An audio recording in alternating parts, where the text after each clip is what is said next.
ಸಾಮಾಜಿಕ ಹೋರಾಟಗಾರ, ಕಲಾವಿದ, ಮೀನುಗಾರರ ಫೆಡರೇಷನ್ನ ಮಾಜಿ ಅಧ್ಯಕ್ಷರು, ಮಗುವೀರ ಮುಂದಾಳು, ಬಿಜೆಪಿಯ ಹಿರಿಯ ನಾಯಕ ಮತ್ತು ಸುರತ್ಕಲ್ ವಿಧಾನಸಭಾ ಕ್ಷೇತ್ರದ ಸ್ಥಾನಾಕಾಂಕ್ಷಿಯಾಗಿದ್ದ ರಾಮಚಂದ್ರ ಬೈಕಂಪಾಡಿ ಮಂಗಳವಾರ ನಿಧನರಾಗಿದ್ದಾರೆ.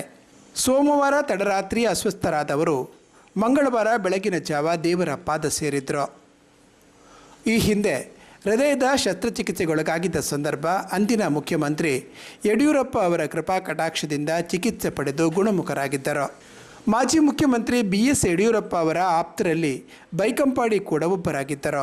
ಉತ್ತಮ ತುಳು ನಾಟಕ ಕಲಾವಿದರಾಗಿದ್ದ ಬೈಕಂಪಾಡಿಯವರ ಎನ್ನ ಮೋಕೆದ ತುಳು ನಾಟಕ ಬಹಳಷ್ಟು ಜನಪ್ರಿಯವಾಗಿತ್ತು.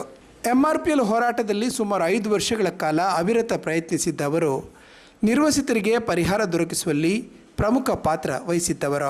ಈ ಕಾರಣಕ್ಕಾಗಿಯೇ ಸುರತ್ಕಲ್ ವಿಧಾನಸಭಾ ಕ್ಷೇತ್ರದಲ್ಲಿ ಪ್ರಭಾವಿ ನಾಯಕರಾಗಿದ್ದವರು ಈ ಕ್ಷೇತ್ರದ ಸೀಟು ಗಿಟ್ಟಿಸುವ ಸತತ ಪ್ರಯತ್ನ ನಡೆಸಿದ್ದರಾದರೂ ಕೊನೆಯ ಕ್ಷಣದಲ್ಲಿ ಟಿಕೆಟು ಅವರಿಗೆ ಕೈ ತಪ್ಪಿತ್ತು. ಆನಂತರ ಕೊಂಚ ರಾಜಕೀಯದಿಂದ ವಿಮುಖರಾಗಿ ಹಿಂದೂ ಸಂಘಟನೆಗಳಲ್ಲಿ ಮಾತ್ರ ಗುರುತಿಸಿಕೊಂಡಿದ್ದರು. ಮಾಜಿ ಮುಖ್ಯಮಂತ್ರಿ BSY ಅವರನ್ನು ಅಪ್ಪಾಜಿ ಎಂದು ಕರೆಯುತ್ತಿದ್ದ ಬೈಕಂಪಾಡಿ ಮೀನುಗಾರಿಕಾ ಅಭಿವೃದ್ಧಿ ನಿಗಮದ ಅಧ್ಯಕ್ಷರಾಗಿಯೂ ಕೆಲಸ ನಿರ್ವಹಿಸಿ ಮೀನುಗಾರರ ಸಮಸ್ಯೆಗೆ ಸ್ಪಂದಿಸಿದವರಾಗಿದ್ದರು.